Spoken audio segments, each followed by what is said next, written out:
Hello and welcome to Joyful, the podcast that will help you live a more joyful life. I'm your host, Chloe Markham, and it's my mission to help you find more joy every single day.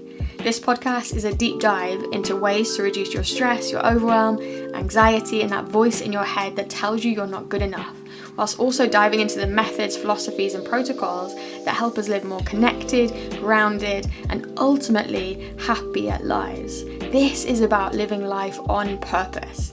Without any further ado, let's dive into today's episode. I skipped last week. Can you believe it? I bet you were absolutely bereft. I skipped because, look, I had a cold. My throat was scratchy. And who wants to hear that on a podcast? No one wants to hear that on a podcast. So, took a little time out. I recommend doing the same when you're feeling the need. But anyway, it doesn't matter, does it? I am back. And before we dive into today's conversation, it's very one-sided, but I consider it a conversation anyway. I want us to take a moment, wherever you are, whatever you're doing. How are you doing, my friend? How are you doing? Can you close your eyes? Maybe close your eyes. Wherever you are, I know you can take a big old breath in. Sigh something out. Feel your shoulders relax a bit in your jaw. Oh my god, I knew there were tension in your jaw, friend. I knew you had tension there. Maybe in your forehead, maybe in your hands. Right, we carry it all the time. So, take a second. How are you doing today? Maybe you're having one of those days. Maybe you're not sure yet. Maybe it's too early to tell. But yeah, I just want us to check in. And a little reminder, if you get nothing else from this podcast, if you get nowhere else in this episode even, I want you to know that you're enough, you're amazing, you're so fucking capable, you're a wonderful human being. And, you're doing good things. Hello. It's good to join you. Do you know what? Funnily enough, I want to talk about yoga today. Weird, innit? Considering this is the Yoga Revolution podcast. I actually don't know if I've, maybe I have, maybe you're getting a repeat, but who cares? I'm going to talk about how I found yoga and how crap it is sometimes. So this is it's a good lesson for anyone who practices yoga, I think, but also especially beginners. And anyone who thinks yoga is boring. Because I did for ages. So look, I started as a teenager. I was a teenager, and those oh my god, sports classes you used to be forced into at school. Who likes netball? Okay, I know some people do, but I didn't. And we played hockey for a while, which was fun, but then, the school got too far into the patriarchy to cope with girls with hockey sticks or something. I'm not sure. But anyway, sports sucked. I wasn't into it. I couldn't move very well. I was a little fluffy kid, and by fluffy, I mean a bit fat. And that's okay.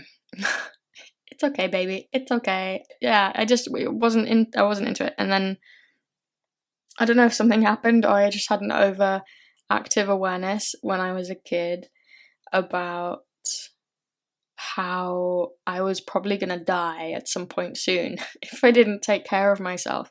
Because I didn't. It was like, if I was left to my own devices, I'd be sitting on a couch, probably still eating chocolate till this day. I wouldn't have moved. That is my, natural go-to, is eating sweet things, anything with sugar in it, and not moving, I think. And like running and burpees and HIIT classes and all of it is just painful for me and torturous and didn't make me feel alive and made me feel like I wanted to die. Like it's not fun, right? It's not for me. I know people love that, but I don't. And so, but yeah, I've spoken about this a lot before. I've spoken about surfing in this podcast before, I know that. And hey, I love surfing, and I remember going with some friends at the time. And I know one friend in particular made me feel,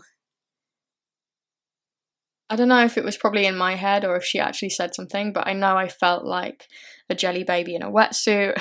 Like getting the wetsuit on in the first place was the hardest thing. And I remember this particular place we were surfing, which was Caton Bay, if you know it, in Yorkshire, on the Yorkshire coastline. It's a beautiful place, but it has a steep old cliff, and it was a hard old climb on your own, let alone with a surfboard that weighs half your body weight. And I just felt incapable. I mean, and that's before you start surfing.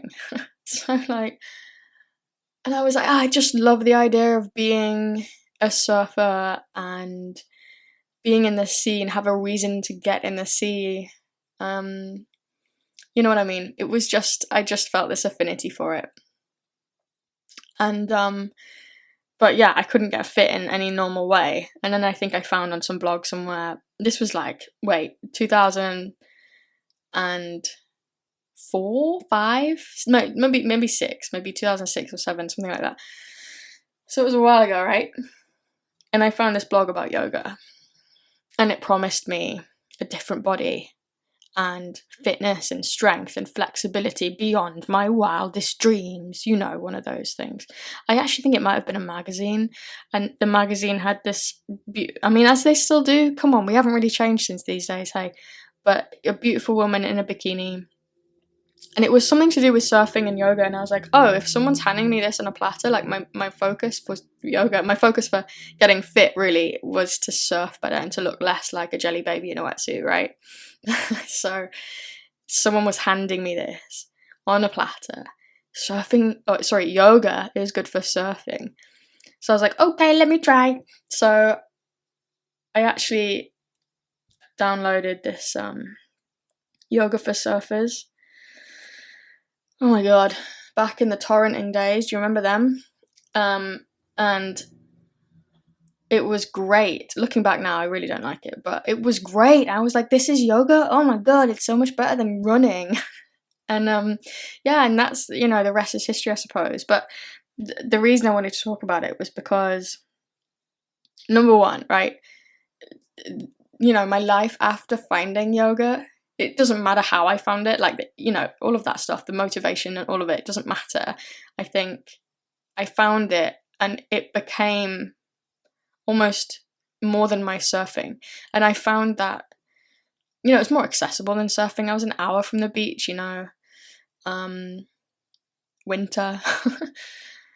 Although I have had toenails fall off in freezing cold water before. I mean, is that from the cold, or did I have some sort of health issue? It was New Year's Day. It was pretty cold. It was snowing, I think. It was really cold, man. And I think my big toenail fell off. Anyway, how gross is that? TMI. What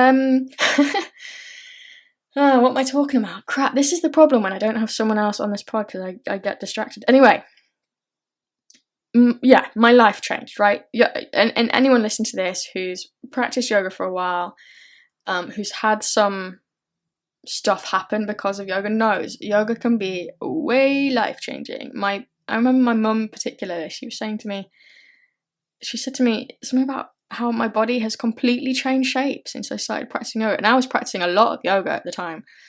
And I went from jelly baby to kind of less jelly baby. And I'm never going to be a bikini model. I am never going to be sleek and svelte and tall and limmy. You know, my legs only come up to here. That's a Bridget Jones quote, by the way. I watched Bridget Jones recently. This is just a slight detour. What a shit show that movie is. And I know I'm probably speaking to people who really like Bridget Jones, but I know it's old, come on, but I think it's really set back the feminist movement by like 20 years. It's appalling, because all we want to do is get married and have babies. I was watching the second one, I don't know, one of them, and she was really keen for Mark Darcy to propose to her. They'd been dating for like 4 months. That's crazy. She wanted a baby real bad. I don't know, it's just a little bit nuts. And I know my friend Lenny would say to me, hey Chloe, people get married after less time and it's wonderful and it can work out. I know this. But, I don't know, to perpetuate it on a, you know, society of women and men, I don't know, it's crazy. Don't watch Bridget Jones. Or do, but pinch of salt. Anywho. What was I saying? My legs only come up to here. Anyway, my body changed. my body changed, and my capabilities change, and I think that's the most important thing. Like, I know that our motivations are often to look less blobby and less like a jelly baby. I understand that. That is still such a thing for me today. I'm still trying to embrace cellulite and my belly, and why don't I have arms like Kate Moss? Fuck that.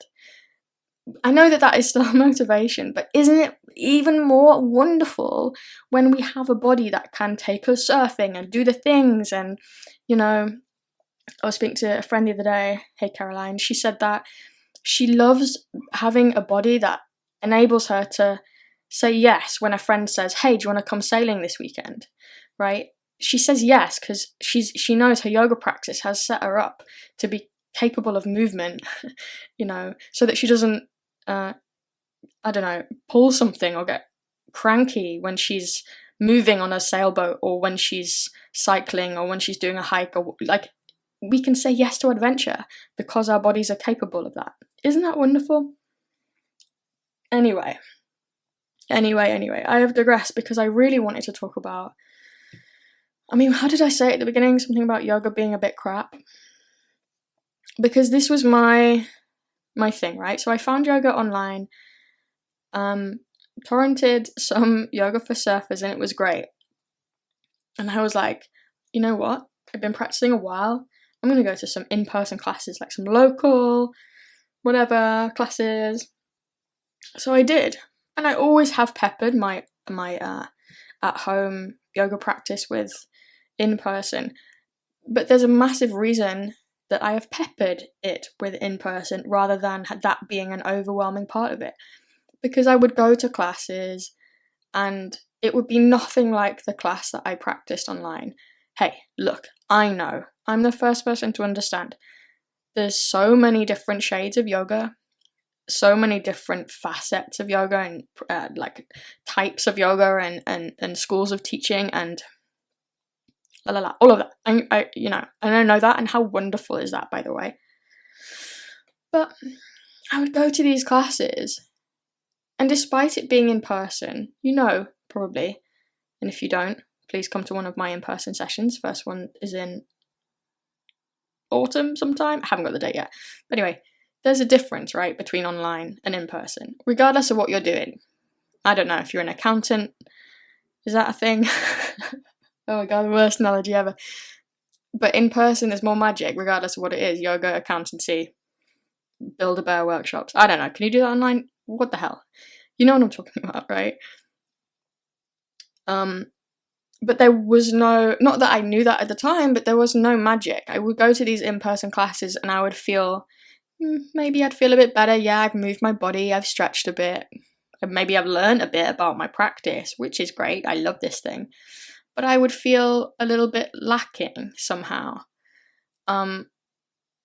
If there was music, it was so quiet you couldn't hear it. What's the point, The teacher, I remember one class in particular, this guy, and he was wearing like soiled sweatpants. And he looked like he wanted to be anywhere else on the planet. He was so disinterested in this class. He was walking around the room with his hands behind his back or in his pockets or something. This was a while ago, but it was one of those gym classes, the type. And he didn't demonstrate any poses, which is okay, I guess, that's a style of teaching. But he didn't demonstrate a sausage, nothing. And he didn't, breathe with us. He was just like, and down with it and dog. Could you tell my facial expression there? He didn't want to be there. So I left feeling like, yes, I've moved my body. Great, thumbs up. But, what just happened? That wasn't great. And he got paid for that. That's crazy. So that's how I was feeling. And I remember the day I did a marine geography degree, right? I went to Cardiff University. Beautiful building. We had the main building too for our degree scheme. So it's this 100-year-old building. It's kind of Harry Potter-esque. It was great. I loved it. Some of it. Look, I've paid 30 grand for a degree I can't even remember a third of. So yay, thumbs up.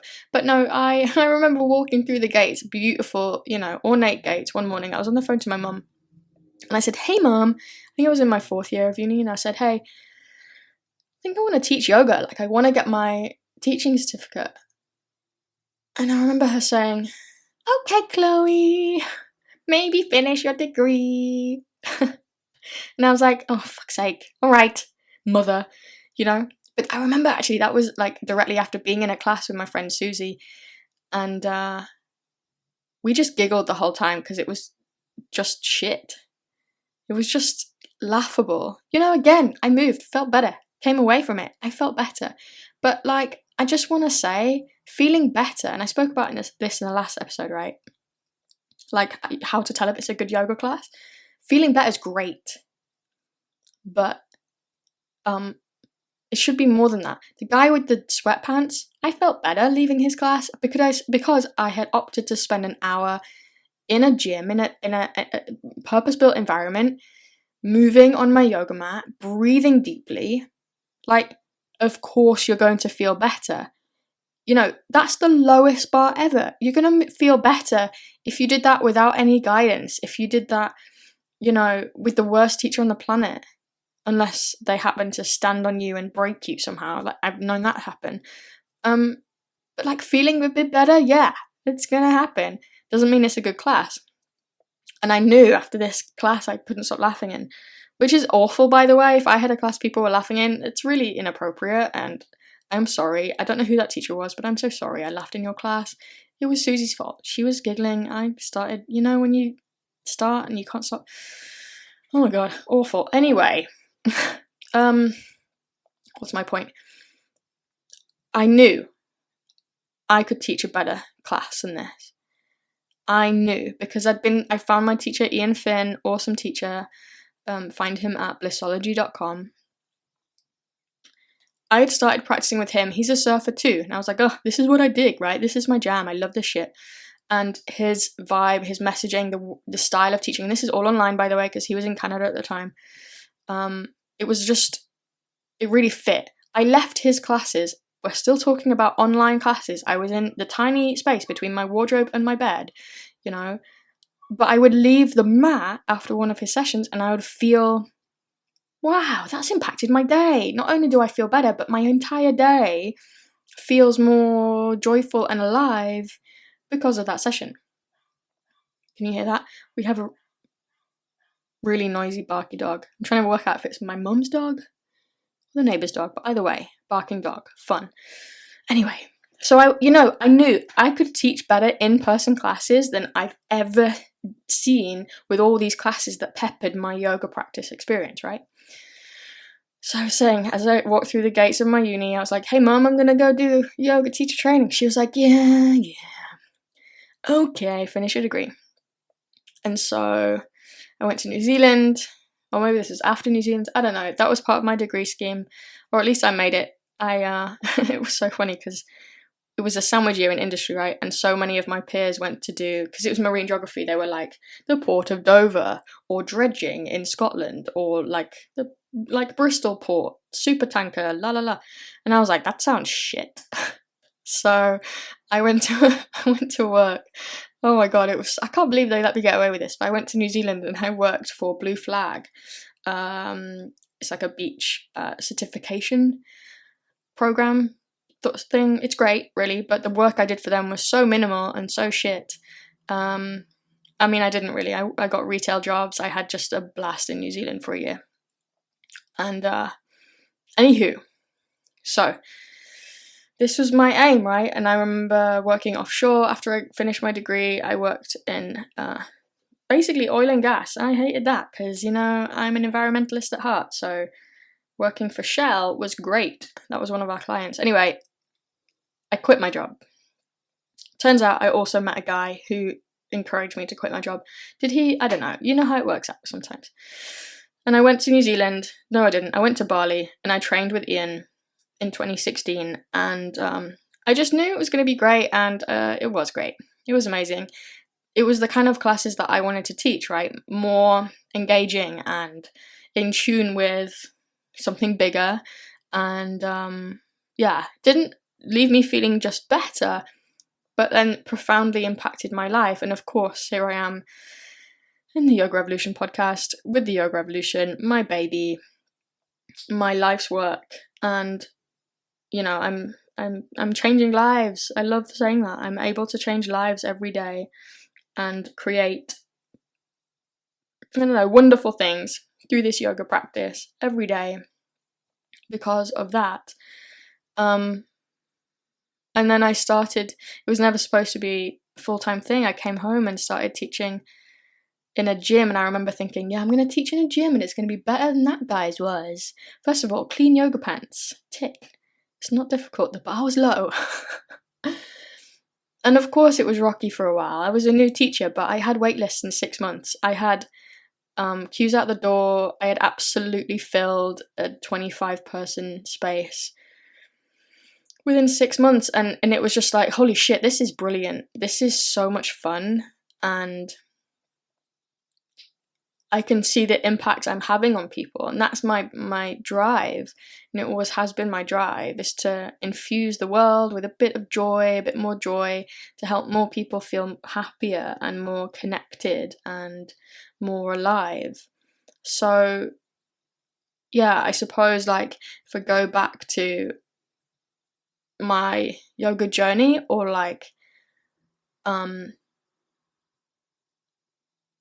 suppose how it's impacted people, it isn't about feeling better. And I talk about that all the time. I say it is, but it isn't really. Now I'm speaking to you about it, because I think any old yoga class can help you feel better, and that's a wonderful thing. More people doing yoga is brilliant, but actually it's about shaping how you experience and interact with the world, providing a foundation for more fulfillment and more meaning and more joy and potential, and the pursuing of goals, pursuement, you know what I mean. Better relationships with ourselves, with each other, staying active and capable. Sure, that's a brilliant thing. Feeling younger in our yoga practice is brilliant, but first of all, you have to find a practice that's sustainable. And so often, I feel really blessed, because I went to the online classes first, and I found a teacher I resonated with. It was very niche. Like, I really wanted to surf better, so something that was to do with surfing, that had like surfers in the B-roll of the yoga class, like while you're in downward dog or while you're in like a standing balance, there's someone surfing. That was wicked. I fucking loved that, and that made me that inspired me and encouraged me to keep on showing up. But I think that's the thing, right? Like, we often, when it's dirty sweatpants guy, why do you want to show up again? It's like, oh, it was okay, yeah, I felt better, but like, you know what I mean? It has to do more than that to encourage us to practice regularly. And that's why, like, if you make friends in a yoga class, you're going to go more often, because that social aspect is a huge thing. That's why when you have more fun in a yoga class, when the music's better, you go more often. You're like more inclined to roll out your mat. When your teacher's better, you're more inclined to roll out your mat. When it doesn't just make you feel better, but profoundly impacts your day, that's when you show up more, even if it's a 15-minute class. Hey, it could be an hour, it could be an hour and a half, it could be 10. It doesn't matter. That kind of duration of class doesn't matter. That I find, like today, as a 33-year-old recording this, I'm doing more movement in my day than I ever have, but it's 20 minutes. I'm doing 20 minutes almost every day, 20, 30 minutes some days if I'm feeling it. And then, when I'm feeling engaged and, I'm post-period and all that, energized and all of that, then I'll do an hour. Or if I go to a yoga class with a girlfriend, then it's an hour. That's awesome. But like, I don't know, at the same time as like lowering the bar in terms of practicing an hour and a half every fucking day, that's crazy. We have to raise the bar. You have to feel more than just a bit better after your yoga classes. Do you know what I mean? And I think that's why I was a skeptic, and I kind of remain a skeptic about so much yoga, because there is so much yoga in the world, isn't there? And yeah, I don't know. it depends what you're wanting, depends on your lifestyle. But for me, there's a particular type of yoga that I want, and a particular type of yoga that my body and my heart and my brain need for me to keep showing up and to be excited about it. You know what I mean? It's huge. It's a really big deal. And actually, like, lately I've been speaking to some folks about their yoga practice and TYR, and it's so wonderful to dig deep into understanding why they do it. Like, one of my girlfriends, Harriet, she said she feels more in tune with her life after a yoga class with TYR. Look, that's just a testimonial. I can blow my own trumpet, right? More in tune with her life. Like, oh my God, yes. Like, you know, how big a deal is that? To enjoy life more, someone else said, to leave a positive legacy. Like, this is what I'm talking about. Going to a yoga class and feeling a little bit better isn't enough. I want you to demand more for yourself, like I did from these in-person classes, you know. Yeah, demand more. Oh, demand more. And so here I am, you know, like nearly 1.5 decades later. My God, I'm so glad I started yoga. And surfing, look, I still haven't been. I know we spoke about this, didn't we? A few pod episodes back. But I still haven't been for a long time. I'm distracted by work. But I was thinking about it this morning, actually. I'm really stoked to get aboard and get out there again. It's a wonderful thing to do, and to especially do with friends. But I know safely, I know getting back into a wetsuit and grabbing my board, and even if I go back to Caton Bay, which isn't too far away from me, I'll be fine. With that cliff, I'll be fine. Because my yoga practice has left me fit and strong and capable. I can paddle out, you know, like yoga has supported me in keeping the muscles, the definition, the strength that I need to be a strong paddler, despite not having been in the water for a while. Like, I remember surfing, like the height of my surfing with my friend Phil. And this was when I was really into yoga, and I remember him saying, bloody hell, your paddles got really strong. Yoga, baby. Yoga's so good for surfing. But, you know, it doesn't matter what your intention is. It doesn't really matter at all. Like, it is about living a more connected life, right? Feeling younger, feeling more capable. Anyway, that is my story of how I found yoga, and here we are. I'm not a bikini model. My body shape has changed though, and my life certainly has. Wonderful practice. Let me know your route to practice. I always love these stories, how you found your yoga practice and what motivates you to get on your mat. Maybe it's surfing too. Hey, we could start a club. I'll make t-shirts. So we're coming to the end of this episode, and I want to share a good to be alive moment with you. And it's a simple one, but it's feeling well again after being sick, after being ill, after having a scratchy, horrible throat. It hurt to swallow. Oh my God, isn't it shit being sick? Like, being sick is such an American term, eh? You know what I mean? Yeah. So my good to be alive moment is feeling more alive again, is feeling healthy. And can we all just take a moment? We just feel the painful bits. We just are scared of the bits that are going to go wrong or that have gone wrong. But actually, maybe a good to be alive moment for everyone right now listening to this is, including myself, I know, is to feel a mouthful of teeth that aren't in pain, or to feel strong in your legs to take you up and down stairs, or your arms to pick up a baby, or a puppy, depending on your inclination. How good is it to be alive, to have a working digestive system, and to be able to eat good food, and whatever it is that's going right in your body right now, That's a good to be alive moment. Let's feel that. Isn't that a wonderful thing? Yay! Alright, look, it's getting hot in here. I'm in my office. The windows are closed. It's about 55 degrees C. I'm melting. So I'm gonna go open a window. Maybe there's some ice cream in the rest of my day. I'm recording this on a Sunday. Why the fuck not? Go have a wonderful rest of your day. Love ya! Thank you so much for listening, my friend. I hope you're feeling sparkly and inspired to live a more joyful life. Make sure to subscribe to the podcast, leave me a rating. These things are invaluable to me, and share it with people who need it. This is about inspiring more people to be more connected and lead happier and more joyful lives. Join my inner circle for more inspiration. Learn more at the website theyogarevolution.co.uk and chloemarkham.co.uk. I'll see you in the next episode.